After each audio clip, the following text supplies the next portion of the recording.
10,000 crore India में pump किया जा रहा है इंडिया की सॉवरेनिटी को डिस्ट्रॉय करने के लिए। 5 अगस्त को न्यूयॉर्क टाइम्स ने इंडिया की हिस्ट्री का one of the biggest exposé किया। उन्होंने बताया चाइनीज प्रोपेगेंडा का एक ग्लोबल वेब चल रहा है जिसके सेंटर पे है नेविल रॉय सिंघम, एक इंडियन ओरिजिन का मिलियनेयर जिसकी सिटीजनशिप अमेरिकन है, लेकिन आज वो अपने सभी बिजनेस ऑपरेशंस चाइना से मैनेज करते हैं। Now why is this person important for us? Well, आपने इंडिया में कई बार एंटी इंडिया न्यूज तो देखा ही होगा अलग अलग न्यूज प्लेटफॉर्म्स पे। What if I tell you ये सारा न्यूज चाइना से फंडेड होता है through people like Neville Roy Singham. A man has been accused of spending millions of dollars in India in order to spread pro-China propaganda. जो Neville Roy Singham है, इन्होंने ही यहाँ पर 27 करोड़ 51 लाख रुपया न्यूज क्लिक में दिया। The New York Times itself that has pointed a finger through an investigation to say that this Indian website received funding from the Chinese government. And Singham भी anti India propagation में सिर्फ एक character है, not even the hero. So hero कौन है? Well, कोई एक जन नहीं, काफी बड़े बड़े ऑर्गेनाइजेशंस, पॉलिटिकल पार्टी लीडर्स, खुद इंडिया के भी, एंड कई सारे सो कॉल्ड फिलैंथ्रोपिस्ट, एंड सबसे ज्यादा शॉकिंग बात, इंडिया के एक एक्स RBI गवर्नर जिनके हाथ में इंडिया के कई सारे मेजर फाइनेंशियल पॉलिसीज थे, उनका नाम तक इस पूरे वेब में शामिल है। Can you believe that? Well, if you don't, this video has nothing but raw facts for you. हमने चाइना का पैसा कैसे सिंघम के थ्रू इंडिया आता है, फिर कैसे वो इंडिया के अलग अलग न्यूज प्लेटफॉर्म्स तक जाता है, एंड कैसे फिर यही platforms anti India narrative propagate करते हैं, इसका पूरा एक detailed and simplified web create किया हुआ है। एंड इसीलिए, क्योंकि ये इशू हल्का सा अलग है, ज्यादा सीरियस है, इसीलिए मैं हाईली रिकमेंड करूंगी कि आप कंप्लीट वीडियो देखो, वरना आपको सिर्फ हाफ इन्फॉर्मेशन मिलेगा एंड आप इस मुद्दे को गलत इंटरप्रेट करोगे। आफ्टर ऑल, ये बात हमारे देश की सिक्योरिटी का है। So let's quickly start the web with Singham. Singham का रिसेंटली एक मेल लीक हुआ था जिसमें 6 जनवरी 2021 को उन्होंने कई चाइनीज जर्नलिस्ट और एक इंडियन जर्नलिस्ट न्यूज क्लिक के फाउंडर प्रबीर पुरख्यास्त मेल्स के थ्रू उनसे ये डिस्कस कर रहे थे कि इंडिया चाइना का बॉर्डर इश्यूज को उन्हें इंडिया में किस तरीके से रिपोर्ट करना चाहिए। मेल में बताया गया कि अरुणाचल प्रदेश के मैप को किस तरह से बताना है by writing, I think we miss the dotted line from India and China. They are talking about the border that India shares with China, essentially Arunachal Pradesh, because it is this Arunachal Pradesh area that China claims as its own. Also, इसके साथ एक map भी बकायदा attach था जिसके साथ mention था, Here is a map from diplomat which China claims Arunachal Pradesh. Reports के हिसाब से वो मैप चाइनीज एजेंडा पेडल कर रहा था और सिंघम इंडियन जर्नलिस्ट को ये वाला मैप यूज करने के लिए कह रहे थे, स्पेशली न्यूज क्लिक को। अब आते हैं वेब के सेकंड कैरेक्टर न्यूज क्लिक पे। प्रबीर पुरख्यास्त ये न्यूज क्लिक के फाउंडर है और डिजिपब नाम के एक एसोसिएशन के वाइस चेयरमैन भी है। डिजिपब एक्चुअली काफी सारे प्रोमिनेंट डिजिटल न्यूज प्लेटफॉर्म्स का एक एसोसिएशन है। नाउ यही न्यूज क्लिक एक सबरंग नाम के न्यूज प्लेटफॉर्म को फंड करती है जिसने 2012 के असम राइट्स के मेन ऑर्गेनाइजर्स, जिनका उनके पीछे हाथ था, कुछ चैरिटी ग्रुप्स बता के उन्हें व्हाइट वॉश करने की कोशिश की थी। असम राइट्स को अगर समराइज करूं तो बेसिकली ये वहाँ की एक स्टूडेंट यूनियन AASU द्वारा गवर्नमेंट को डिमांड था कि वो इलीगल इमिग्रेशन को कंट्रोल करे, क्योंकि इसके वजह से असम की डेमोग्राफी ही चेंज हो रही है। अब इस पे एक्ट करते हुए असम गवर्नमेंट ने जब अपने स्टेट के रोहिंग्या और बांग्लादेशी इमिग्रेंट्स पर क्रैकडाउन करना शुरू किया तो ये दो ऑर्गेनाइजेशंस, मार्कजुल मारीफ और मार्कजुल एकेडमी, इन दोनों ने इस बात पर असम और मुंबई में प्रोटेस्ट करना शुरू कर दिया। Eventually the protest turn into violent rights, because of which अकेले असम में करीब 70+ लोग मारे गए, 4 लाख लोगों को डिस्प्लेस करना पड़ा टू रिलीफ कैंप्स, और इन सब का बेसिकली सिर्फ इस एक रायट से इंडिया को टोटल इकोनॉमिक लॉस हुआ 500 करोड़ का। अब इंटरेस्टिंग बात देखो, मिनिस्ट्री ऑफ होम अफेयर्स ने जब प्रोटेस्ट के पीछे के ये दोनों भी ऑर्गेनाइजेशंस पर अपनी जांच शुरू की, तब मालूम पड़ा कि इन दोनों को एक रीम इंटरनेशनल नाम की ऑर्गेनाइजेशन से हैवी फंडिंग मिली थी। मतलब 90 लाख की फंडिंग, वो भी मल्टीपल टाइम्स। एंड ध्यान से देखोगे तो इस रीम का एड्रेस चाइना का एड्रेस है एंड इनके वेबसाइट में भी चाइनीज एड्रेस ही है। So to sum it up, Assam rights को फ्यूल करने में चाइना का भी एक बहुत बड़ा हाथ था। इनफैक्ट उनका पैसा मिला हुआ था, लेकिन सबरंग चाहती है कि इंडियंस एंड ऑर्गेनाइजेशंस को चैरिटी ऑर्गेनाइजेशन समझे। Now coming back to our web, हम सबरंग न्यूज प्लेटफॉर्म का connection with NewsClick and Singham establish करने की कोशिश कर रहे थे। अब थोड़ा ध्यान से सुनना, हल्का सा इंटरेस्टिंग होगा वेब। सबरंग का तो वेबसाइट भी नेविल सिंघम के एक एसोसिएट किरण चंद्रा ने ही बना के दिया है, जो सिंघम के खुद के ऑर्गेनाइजेशन थॉट वर्क के एक ऑफिशियल मेंबर भी है। एंड ये सब एक्चुअली एक दूसरे को जानते हैं, क्योंकि यही किरण चंद्रा ने सिंघम द्वारा बैक्ड कंपनी न्यूज क्लिक के जो फाउंडर थे प्रबीर पुरकायस्थ, उनके साथ मिलकर अपना एक अलग ऑर्गेनाइजेशन फ्री सॉफ्टवेयर मूवमेंट भी खोल रखा है। मतलब ये दोनों एसेंशियली को फाउंडर्स है।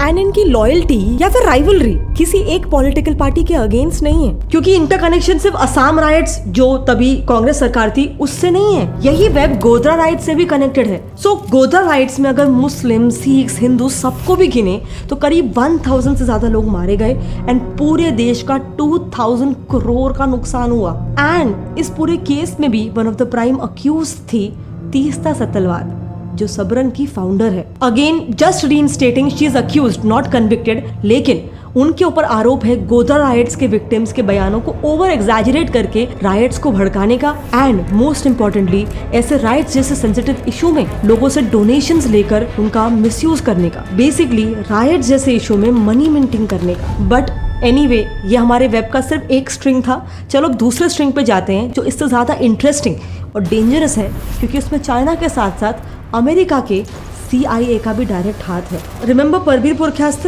न्यूज क्लिक के फाउंडर जो सबरंग को फंड करते हैं? वेल, वो उसी डिजिपब नाम के एसोसिएशन के वाइस चेयरमैन भी है, जो अगेन जस्ट फॉर रिकॉल सभी बहुत ही टॉप डिजिटल न्यूज प्लेटफॉर्म्स का एक एसोसिएशन। नाउ इस डिजिपब के मेंबर्स में से ये जो TNM है ना, द न्यूज मिनट, ये डिजिपब एसोसिएशन की फाउंडर है एंड TNM की फाउंडर है धन्या राजेंद्र, यानी Dhanya Rajendran who is the founder of TNM is also the founder of DigiPub. Now यही Dhanya Rajendran National Federation of India NFI नाम की एक NGO में फेलोशिप एडवाइजर भी है। Now here comes the best part. NFI ये नाम याद रखना, क्योंकि यही NFI डायरेक्टली US द्वारा फंडेड है। ऑल्सो ये अपने कन्वीनियंस के हिसाब से इनडायरेक्टली चाइना से भी फंड्स लेता है। सबसे पहले बात करते हैं इसके डायरेक्ट US द्वारा फंडिंग की। देखो, NFI डायरेक्टली 2 US NGOs द्वारा फंडेड है, एक Ford foundation and second Rockefeller foundation. And recently जब CIA के कुछ डीप क्लासिफाइड डॉक्यूमेंट्स रिलीज हुए थे, तब पता चला था कि इन दोनों NGOs का और CIA के साथ एक बहुत ही करीब रिश्ता है। ऑल्सो रॉकफेलर के ट्रस्टी जॉन मैकॉले,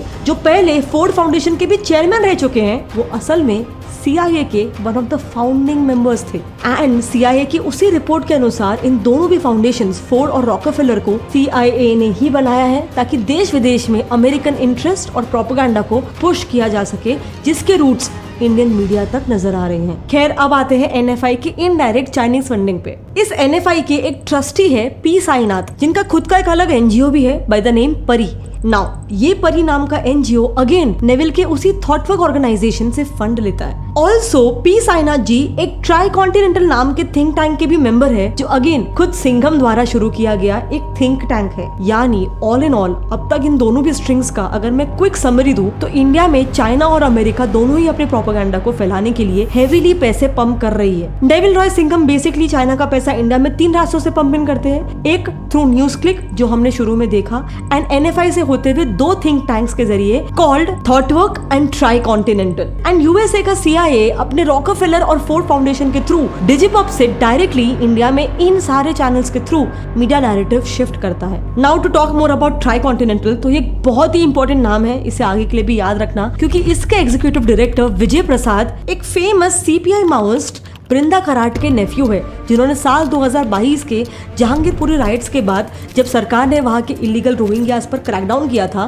तब उसे कोर्ट से स्टे ऑर्डर लगवा के रुकवा दिया था। साथ ही इस थिंक टैंक में बाकी सभी मेंबर्स भी या तो CPI माओइस्ट पार्टी के डायरेक्ट मेंबर्स है या उनके रिलेटिव्स है। दिस फर्दर प्रूव्स कि नेविल रॉय सिंघम और उसके थिंक टैंक के members are strongly pro China, क्योंकि CPI माओइस्ट पार्टी ये वही पार्टी है जिसने 1962 इंडो चाइना वॉर हो या 2020 का इंडिया चाइना गलवान क्लैश हो, इन्होंने हमेशा चाइना को ओपनली सपोर्ट किया है। इनफैक्ट फॉर कॉन्टेक्स्ट, इस पार्टी के कुछ मेंबर्स ने 1962 के वॉर में लिटरली ये तक कहा था कि इंडियन आर्मी के घायल जवानों को ब्लड डोनेट करना मतलब उनके लिए एक एंटी पार्टी एक्टिविटी के बराबर है। खैर, नाउ दैट 2022 के जहांगीरपुरी राइट्स में एक सीनियर CPI माओइस्ट बृंदा कराट का नाम था। इन राइट्स को अनवाइंड एंड बैकट्रेस करते हुए जब हम पीछे गए तो हमें पता चला कि ये जहांगीरपुरी में जो राइट्स हुए थे, ये एक तरह से दिल्ली में 2020 में जो एंटी CAA प्रोटेस्ट राइट्स में तब्दील हुए थे ना, उसी का एक ऑफशूट है। एंड उन 2020 के दिल्ली राइट्स में भी नेविल के यही 3 एंटिटीज और सीपीआई माउस का लिंक था। दरअसल 2020 में आपको याद होगा कि तब के यूएस प्रेसिडेंट डोनाल्ड ट्रंप जब इंडिया आए थे तो इनके इंडिया में कदम रखते ही जहां इंडिया नमस्ते ट्रंप जैसा एक मेगा इवेंट होस्ट कर रहा था, वहीं सडनली दिल्ली में राइट शुरू हो गए थे। अब इन राइट्स में अकॉर्डिंग टू ऑफिशियल एस्टिमेट्स करीब 25,000 करोड़ का नुकसान हुआ था, करीब 70 लोग मारे गए थे एंड 700 लोग इंजर हो गए थे। But the weird thing about these rights was CAA का देश के सिटीजन से लेना देना ही नहीं था। सीएए तो बाहर से इलीगली आए लोगों के लिए था। सो ये प्रोटेस्ट और राइट्स ओरिजिनली शुरू ही क्यों हुए? पुलिस ने दिल्ली राइट्स को इन्वेस्टिगेट करने के बाद अपनी चार्जशीट में 2 मुख्य नाम लिखे थे। एक नाम था जेएनयू के प्रोफेसर जयती घोष का और दूसरा था सीपीआई माओइस्ट के लीडर सीताराम येचुरी का। नाउ सीताराम येचुरी खुद एक सीपीआई माओइस्ट है, but at the same time उनकी वाइफ सीमा चिश्ती सीआईए और नेवल द्वारा फंडेड एनएफआई में एक फेलोशिप एडवाइजर है। बिसाइड्स रही बात जयती घोष की, तो उनके पति अभिजीत सेन भी एक सीपीआई माओइस्ट है और उनकी बेटी जानवी सेन ये डिजिपब के वन ऑफ द मेंबर्स यानी द वायर की डेप्यूटी एडिटर है। एंड डिजिपब के ये सारे चैनल्स उन कुछ चैनल्स में से थे जो सीएए को कंटिन्यूअसली हिंदू मुस्लिम का एक डिबेट बना रहे थे, जबकि सिटीजनशिप अमेंडमेंट एक्ट इससे ही समझ में आता है कि this act is for people who are applying for citizenship in India. इसका इंडियन हिंदूज या इंडियन मुस्लिम से कोई लेना देना नहीं है। ये एट द मोस्ट इंडिया के इलीगल इमिग्रेंट्स को आइडेंटिफाई करके इंडिया से एक्सपेल करवाएगा, लेकिन क्या उससे हमें कोई प्रॉब्लम होनी चाहिए? आप म्यांमार के रेफ्यूजीज रोहिंग्यास को ही ले लो, उन्हें तो खुद म्यांमार ही एक्सेप्ट नहीं कर रहा है। बांग्लादेश भी एक इस्लामिक कंट्री होने के बावजूद टाइम एंड अगेन उनकी पीएम शेख हसीना जी रोहिंग्यास को बांग्लादेश से एक्सपेल करवाने की बात करती रहती है। एंड अभी फिलहाल रोहिंग्या रेफ्यूजीज बांग्लादेश के बाहर एक अलग आइलैंड भसनचार में उनके कैंप्स को सेटल करवा रखा है बांग्लादेश ने। देन टू टॉक अबाउट जयती घोष हरसेल्फ, तो उन्होंने खुद साल 2001 में जेएनयू के अपने 2 कलीग्स सीपी चंद्रशेखर जी और विकास रावल जी इनके साथ मिलकर एक इकोनॉमिक रिसर्च फाउंडेशन ERF नाम का ऑर्गेनाइजेशन बनाया था। नाउ इम्पोर्टेंट बात ये है कि इस ऑर्गेनाइजेशन को डायरेक्टली बिलियनर जॉर्ज सोरोस का सोरोस फाउंडेशन, फोर्ड फाउंडेशन और एक UK based idea foundation directly fund करता है। ना फोर्ड फाउंडेशन का हमको पता ही है, वो CIA द्वारा कंट्रोल है, but Soros foundation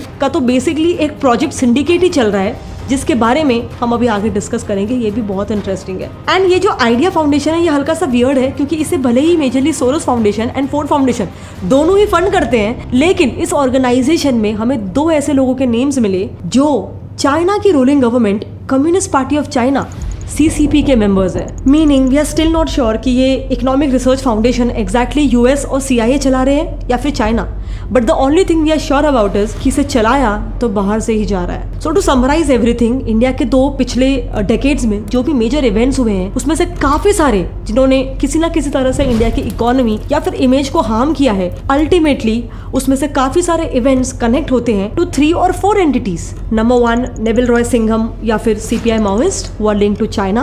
Number 2 Ford Foundation and Rockefeller Foundation, the brainchild of the CIA and hence the US. And number 3 Soros Foundation, जिसे हम अभी तक पूरी तरह से समझ नहीं आए हैं कि वो US की तरफ से है या फिर चाइना की तरफ से, क्योंकि one possibility is कि instead of the CIA और China controlling Soros Foundation खुद एक कंट्रोलर है of China and the US, क्योंकि ये दोनों NGOs bill and Melinda Gates foundation और सोरोस फाउंडेशन के साथ मिलकर एक प्रोजेक्ट सिंडिकेट चला रहे हैं जो देश विदेश के गवर्नमेंट्स के अगेंस्ट नैरेटिव कॉन्स्टेंटली शेप करते रहता है। According to Project Syndicate's official website, ये प्रोजेक्ट सिंडिकेट बेसिकली 156 कंट्रीज की 506 मीडिया चैनल्स को कंट्रोल करता है ताकि उन कंट्रीज में अपना नैरेटिव, अपना एजेंडा पुश कर सके एंड इवेंचुअली वहां की पॉलिसीज को अपने फायदे के हिसाब से शेप कर सके। Now the saddest part of the video, इस सिंडिकेट के वेबसाइट में क्लियरली मेंशन्ड है कि उनके एक मेजर कंट्रीब्यूटर है हमारे एक एक्स RBI के governor. Of course contribution financial भी हो सकता है बट एडमिनिस्ट्रेटिव भी हो सकता है। So I don't want to be factually wrong, इसीलिए आई कांट कमेंट कि इनका एग्जैक्ट किस टाइप का कंट्रीब्यूशन है, क्योंकि यहाँ पर सबसे बड़ा क्वेश्चन ये उठता है कि जैसे ही नेविल रॉय सिंघम का केस उछला मीडिया में, अचानक से इन ऑर्गेनाइजेशंस में से काफी सारे के वेबसाइट्स में से नेम्स चेंज होने लग गए। So definitely something is wrong. लेकिन all I am saying is, अभी आपको याद होगा अभी हाल ही में हमारे foreign minister doctor S Jaishankar ji ने एक पॉडकास्ट में कहा था कि इंडिया में इलेक्शन शुरू होने से पहले इंडियन इलेक्शंस UK और US में शुरू हो जाते हैं। I don't know if you election season has started in India and Delhi or not, but for sure it has started in London and New York.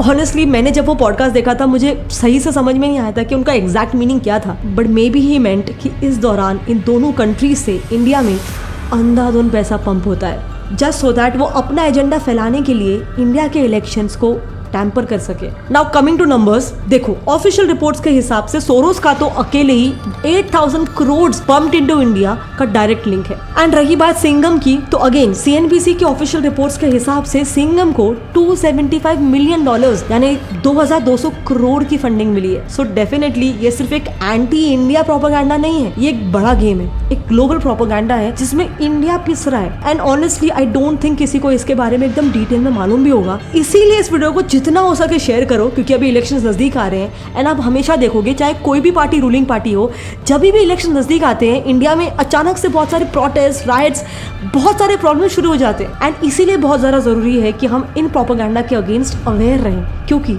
जैसा मैंने कहा ये बात हमारे देश की नेशनल सिक्योरिटी की है। एंड रही बात स्पेसिफिकली जॉर्ज सोरोस की, तो हमने उनके ऊपर भी एक डिटेल वीडियो बना रखा है कि उनकी ये फंडिंग कैसे इंडिया में आती है और उससे स्पेशली अडानी के नेगेटिव कवरेज के केस में क्या उस फंडिंग का रोल था, इसको कवर करते हुए हमने एक डिटेल वीडियो बना रखा है हमारे दूसरे चैनल गौरव ठाकुर में। आप वहां पे जाके इसको देख सकते हो। मिलते हैं अगले टाइम, तब तक के लिए जय हिंद।